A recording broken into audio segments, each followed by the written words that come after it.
I was never supposed to be the one digging through financial records at 2 a.m. My laptop's glow burning my eyes in the dim kitchen of my one-bedroom apartment. I'm a high school art teacher, not some corporate sleuth. My world is paintbrushes and lesson plans, not spreadsheets and offshore accounts. But there I was, staring at an email that made my stomach lurch, a leaked document from my father's real estate empire, detailing a deal that didn't just bend the rules, it obliterated them. 50 families promised affordable homes had been swindled out of their life savings. And the paper trail led straight to Dad. On my kitchen table sat a single key, tarnished and heavy from a model home Dad had shown me years ago. "This is what we build. Elena," he'd said, his voice booming with pride. "Keys to people's dreams." I was 16 then, starry-eyed, believing every word from the man who seemed to hold the city in his palm. Now that key felt like a lie, mocking me as I scrolled through the email's attachments, fake contracts, inflated appraisals, and a shell company with Dad's signature scrawled at the bottom. My phone buzzed, snapping me out of it. A text from my brother Nico. "Dad's pissed you skipped the gala tonight. Says you're ungrateful. Call him." I ignored it. Nico, the golden child. Dad's right-hand man at Sterling Properties, always had a knack for making me feel small. "You're just an artist, Elena," he'd say, smirking when I asked about the business. "Stick to your crayons." Dad was worse. At family dinners, he'd grill Nico about market trends, while I got a dismissive, "How's the finger painting going?" I'd laugh it off, but each jab lodged deeper, a quiet ache I'd carried for years. That ache turned to rage as I read the email again. The deal wasn't just shady. It was predatory. Families, working-class people like my students' parents, had poured their savings into deposits for homes that never existed. Dad's company had pocketed the cash, then flipped the land for a luxury condo project. The numbers screamed at me: $2.3 million in consulting fees funneled to a company in the Caymans. I wasn't a finance whiz, but I knew enough to see the truth. Dad wasn't building dreams. He was stealing them. I pushed the key away, its weight suddenly unbearable. My hands shook as I opened another file, a memo from Dad to Nico. "Keep the buyers quiet. Offer refunds if they push, but most won't. Most won't." The callousness of it hit me like a slap. These weren't just numbers. They were people. Families who trusted Sterling Properties trusted Dad the way I once did. I thought of my student Jamal, whose mom worked double shifts to save for a house. Was she one of the victims? The worst part, I wasn't even supposed to have this email. It came from an anonymous sender, someone inside the company who'd somehow gotten my personal address. "You're not like them," the message read. "Do something." I wanted to laugh. Me. The daughter who couldn't name half the firms Dad worked with. The one who'd been told her whole life she didn't have the head for business. But as I sat there, the key glinting under the kitchen light, something shifted. I wasn't just angry. I was done being the quiet one, the one who nodded and smiled while Dad and Nico played kings. I opened my laptop again, my jaw tight. I didn't know where this would lead, but I knew one thing: I wasn't letting that key stay a lie. Not anymore.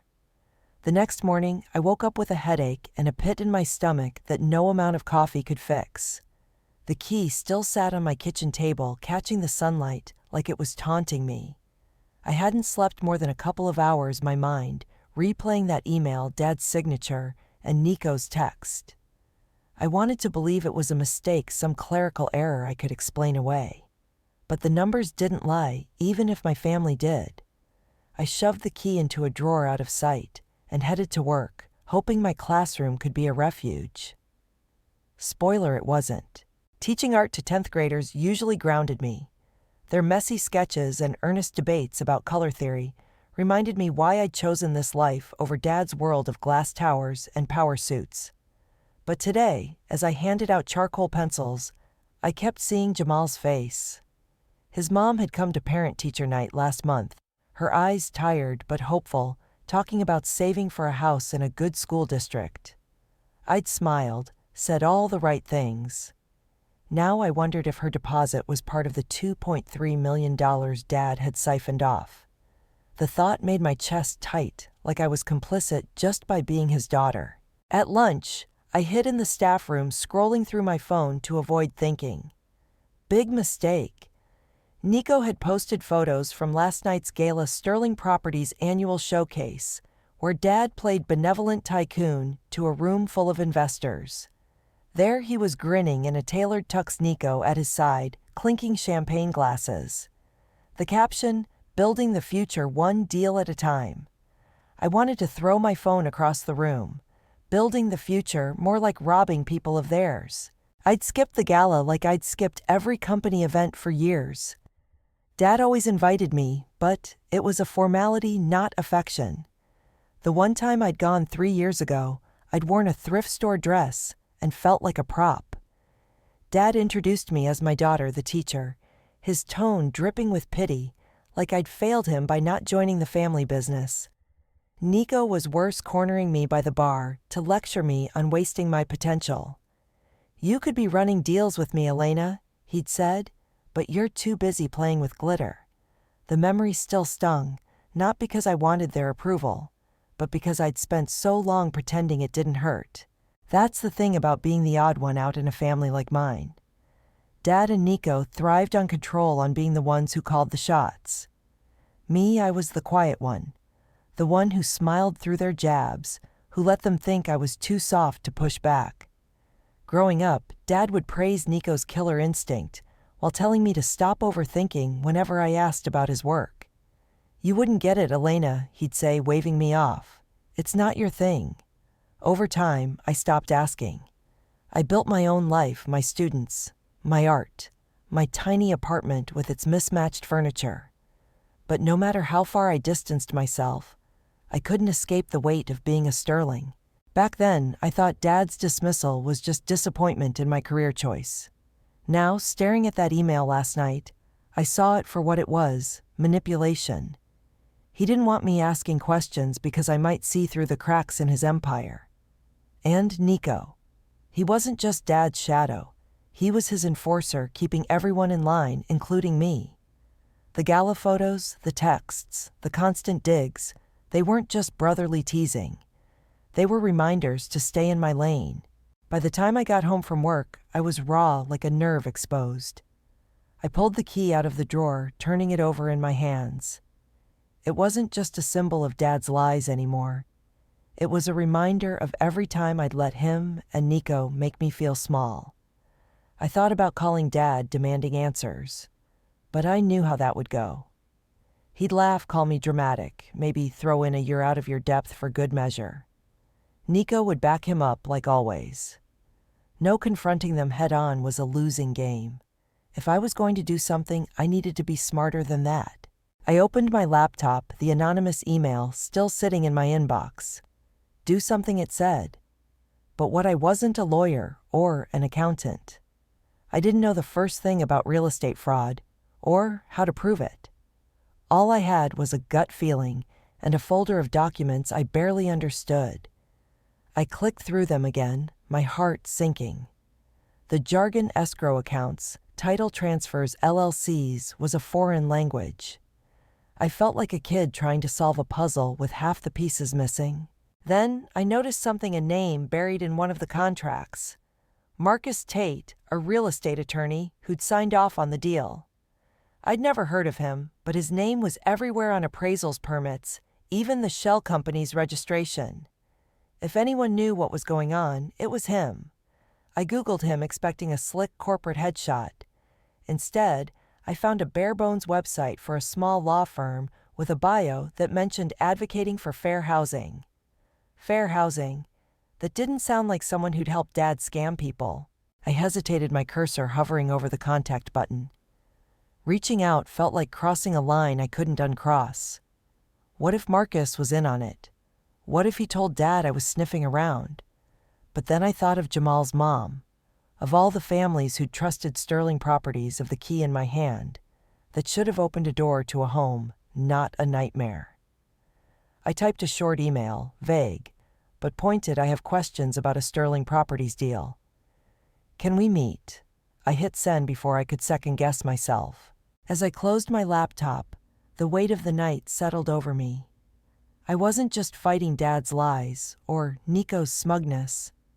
I was fighting the part of me that had spent years believing I wasn't enough, too soft, too naive, too artsy to matter in their world. I looked at the key one last time before tucking it away. Maybe I didn't know the rules of their game, but I was done playing by them. Whatever came next, I was going to find the truth. And I wasn't going to let them make me feel small again.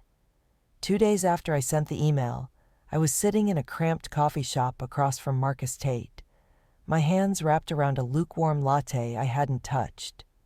The place smelled of burnt espresso and sounded like a blender on overdrive, but it was neutral ground far from Dad's downtown empire. Marcus didn't look like the shark I'd expected. Mid-40s wire-rimmed glasses, a faded blazer that screamed underpaid public servant more than corporate fixer. He slid a manila folder across the table, his expression unreadable. "You wanted answers about Sterling Properties," he said, voice low. "Start here." I opened the folder, my pulse racing. Inside were printouts, bank transfers, property deeds, emails between Dad and some guy named Victor Klein, a consultant I'd never heard of. The numbers matched the ones from my anonymous email, $2.3 million, shuffled through a maze of accounts, all tied to that fake housing project. I scanned an email from Dad to Victor Push, the closings through. Tate's signatures are clean. My eyes snapped up to Marcus. "You signed off on this." He didn't flinch. "Keep reading." I flipped to the next page, a notarized affidavit from Marcus himself, dated 6 months ago. It detailed how he'd been hired by Sterling Properties to streamline deals, only to uncover a pattern of fraud-forged appraisals, non-existent buyers' land flips disguised as affordable housing projects. He'd documented everything from Dad's handwritten notes to Nico's encrypted emails. My head spun. "If you knew why, didn't you go to the cops or the press?" Marcus leaned back, his jaw tight. "I tried. Filed a report with the city's housing authority last year. Guess what? It vanished. Your dad's got friends in high places, council members, judges, even the DA's office. I'm one guy with a mortgage and a kid in college. Going public without hard proof would have gotten me sued into oblivion or worse." I stared at the affidavit, the words blurring. Marcus wasn't just a bystander. He'd been building a case quietly for years. Then why give this to me? "You don't even know me." For the first time, Marcus's stoic mask cracked. He pulled out his wallet, slid a photo across the table. A faded picture of a woman and a young boy outside a rundown apartment. "That's my mom and me 20 years ago. Sterling Properties promised her a home, took her savings, then foreclosed when the deal fell through. She never recovered. Worked herself to death to keep us afloat." He tapped the folder. "I've been waiting for someone on the inside to step up. When you emailed, I knew it was you who got that leak. You're not like them, Elena." The twist hit me like a freight train. Marcus wasn't Dad's lackey. He was a victim just like Jamal's mom, like all those families. And he'd been playing a long game, risking his career to nail Dad and Nico. I felt a rush of adrenaline mixed with something heavier, guilt. I'd spent my whole life avoiding Dad's world, thinking it didn't touch me. But it had. It was touching everyone I cared about. "Okay," I said, my voice steadier than I felt. "What do we do now?" Marcus pulled out his phone, opened an app I didn't recognize. "This is a secure drive. Everything I've got, recordings, contracts, even a paper trail to your dad's offshore accounts is here. But it's not enough without leverage. Your dad's hosting a big auction next week, right? The Harborview project." I nodded, my stomach twisting. The Harborview was Dad's crown jewel, a waterfront development he'd been hyping for months. Nico had bragged about it at dinner last week, saying it would put Sterling on the global map. That auction, Marcus said, is where they're laundering the money. They're selling overpriced lots to shell companies they control, then funneling the cash offshore. If we can get this evidence to the right people, regulators, journalists, even the buyers at the auction, We can blow it wide open. I swallowed hard. You're talking about taking down my dad in front of his entire network. Investors, politicians, everyone. Marcus didn't blink. You want justice for those families? This is how you get it. But it's your call, Elena. You're the one who has to live with the fallout. I thought about Dad's smug grin at the gala, Nico's dismissive smirks, the key sitting in my drawer at home. I thought about Jamal's mom, about Marcus's mom, about every person who'd trusted Sterling Properties and gotten burned. My hands curled into fists. I'm in. Tell me what I need to do. Marcus slid me a USB drive, small and unassuming. Start by digging into these files. Look for anything linking Nico directly to the shell companies. He's sloppy leaves digital footprints. I'll handle the regulators, but we need a name to tie it all together. He paused, his eyes searching mine. And Elena, be careful. Your dad's not stupid. If he smells trouble, he'll come for you first.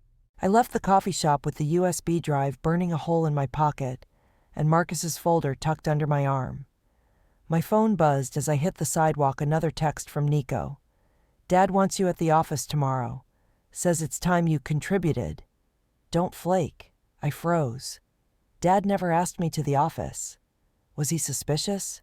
Had someone seen me with Marcus? My heart pounded, but I forced myself to breathe. If I was going to do this, I couldn't panic.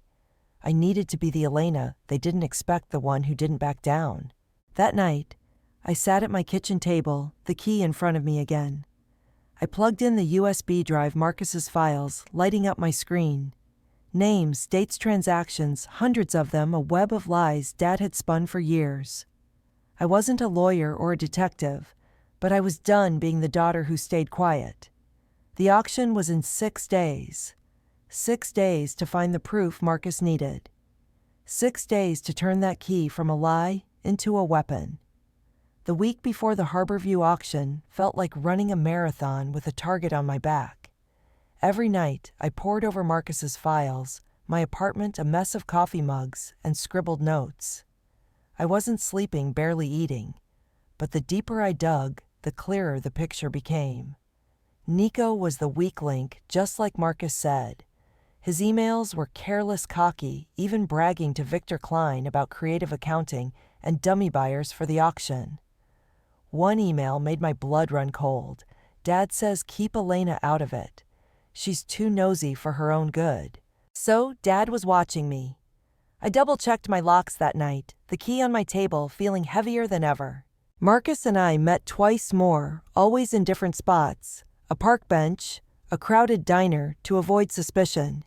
He taught me how to spot patterns in the transactions, like how Sterling Properties inflated lot prices to siphon cash through fake bids.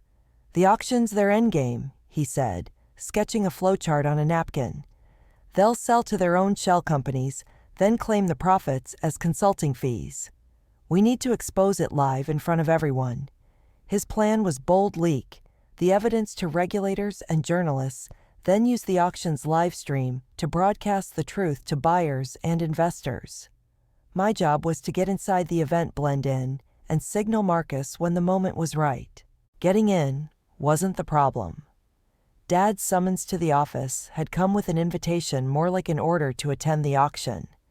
Show some family loyalty for once, he'd said. Over the phone, his tone clipped. I agreed, keeping my voice neutral, but my hands shook as I hung up. Loyalty. The word tasted bitter, like the lie it had always been. I wasn't there for Dad or Nico. I was there for the families they'd cheated for the key that should have meant something real.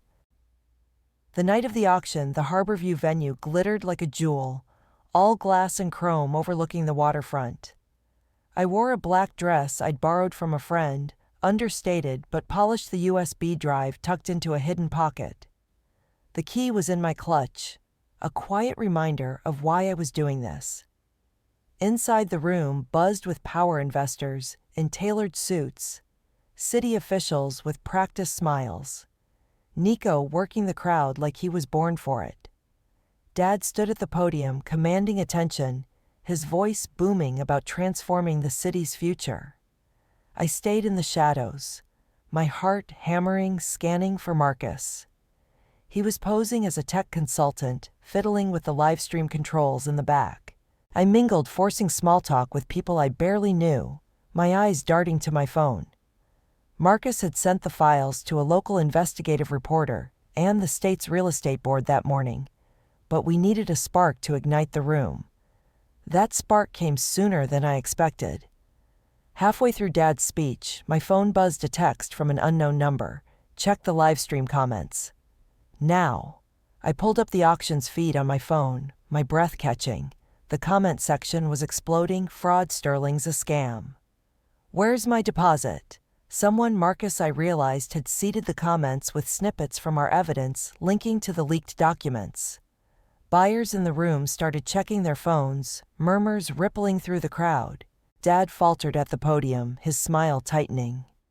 Nico, standing nearby, noticed the shift and grabbed his phone, his face paling. I caught Marcus's eye across the room and nodded. It was time. He tapped a command into his tablet, and the massive screens behind Dad flickered. Instead of the glossy Harborview promo they lit up with our evidence, Nico's emails, the shell company contracts a bank statement showing $2.3 million wired to the Caymans. The room erupted in gasps and shouts. "What is this?" Dad bellowed, turning to the tech booth, but Marcus had locked the controls. I stepped forward, my legs unsteady, but my voice clear. "It's the truth, Dad. Those families you promised homes. You took their money and sold their dreams for condos." All eyes were on me, phones recording the live stream, capturing every word. Nico lunged toward me, hissing. Elena, shut up, but I held my ground. "You knew, Nico. You both did." The investors started shouting questions, city officials scrambling for the exits. A woman in the front row, someone I recognized from a news article about the housing scam, stood up, tears streaming down her face. "You took my savings," she yelled at Dad. "My kids are homeless because of you." Her voice broke something in the room, and others joined her, their anger a tidal wave. I didn't stay to watch Dad's empire crumble. I slipped out a side door, Marcus meeting me in the parking lot. "The reporter's breaking the story tonight," he said, his voice calm, but his eyes bright. "Regulators are already seizing Sterling's records." I nodded, my throat tight. "And Dad, Nico, they'll face the consequences," Marcus said. "You did your part." As I drove home, the key in my clutch felt different, not a lie anymore, but a promise I'd kept. I'd expose the truth, not for revenge, but for the people who deserved better. The fallout would be messy investigations, lawsuits, maybe even jail time for Dad and Nico. But I wasn't there to gloat. I'd done what I came to do. Now it was time to build something new. The weeks after the auction were a blur of headlines and heartbreak. Sterling Properties dominated the news, each story peeling back another layer of Dad's fraud. Regulators froze the company's assets, and the FBI hauled in Nico for questioning. Dad lawyered up, his face stone cold in grainy courthouse photos, but the evidence was airtight thanks to Marcus and me. I didn't watch the coverage. I didn't need to. The truth was out, and that was enough. I quit my teaching job a month later, not because I stopped loving my students, but because I couldn't shake the image of Jamal's mom, of all the families who'd lost everything to Dad's greed. I kept the key from that model home on my desk, now not as a trophy, but as a reminder. Every lie I'd helped expose was a step towards something better. I started small, using my savings to fund a community project with Marcus's help. We called it Open Doors, a nonprofit to help scam victims rebuild, starting with affordable housing they could actually trust. It wasn't glamorous. Most days, I was buried in grant applications or arguing with city planners. But it felt right, like I was finally building something honest. One morning, I stood outside a row of townhouses, the first Open Doors project. The air smelled of fresh paint and possibility. Jamal's mom, Carla, was there, her eyes bright as I handed her a shiny new key. "This is yours," I said, my voice catching. "No strings, no scams." She hugged me, her grip fierce, and for the first time in months, I felt light, like I'd shed the weight of Dad's name. The key in her hand wasn't just metal. It was a promise, kept, a dream made real. I glanced at the old key in my pocket, the one from Dad's model home. It didn't mock me anymore. It was just a relic, a piece of a past I'd outgrown. Nico showed up at my apartment a week later, unannounced. He looked different, rumpled, no smirk, no swagger. The feds had cut a deal with him for testifying against Dad, but his career was toast. "You happy now?" he asked, leaning against my doorframe, his voice raw. "You tore it all down, Elena." I didn't flinch. "You and Dad did that yourselves." I just turned on the light. He stared at me like he was seeing me for the first time, then nodded slowly. "Maybe you're right," he said, and left, without another word. It wasn't forgiveness, not yet, but it was a start. I'd spent years craving his respect, Dad's approval, but standing there, I realized I didn't need it. I had my own. Marcus became a friend, not just an ally. Over coffee, he told me about his mom, how she'd be proud of what we'd done. I told him about my students, about the guilt I carried for not seeing Dad's lies sooner. "You saw them when it mattered," he said, and I held on to that. We were planning the next Open Doors project, a community center for displaced families, when he slid a folder across the table, pro bono legal work for our nonprofit. "You're not alone in this," he said. I smiled, the kind that felt real. The city changed around me. Sterling's collapse left a void, but it also cleared space for new voices, advocates, small developers, people like Carla, who refused to stay silent. I wasn't a hero, and I didn't want to be. I was just a teacher who'd learned to fight, not with fists or fury, but with truth. The press called it the Sterling scandal, but for me, it was simpler a choice to do what was right, even when it hurt. One evening, I walked through the townhouses, the sun dipping low, casting long shadows. Kids played in the street, their laughter echoing. I pulled out the old key, turning it over in my hand. Dad had called it a symbol of dreams, but he'd twisted it into something ugly. I'd given it new meaning, not through vengeance, but through quiet, stubborn work. I slipped the key back into my pocket and headed home, the weight of it lighter than ever. My phone buzzed as I walked a text from Carla. "Thank you, Elena. We're home." I stopped, the words sinking in. Home. Not a word Dad ever understood, but one I was learning to live by. I texted back, "Welcome home," and kept walking, the city lights flickering like stars. The past was gone, its lies buried. What lay ahead was mine, to build one honest step at a time.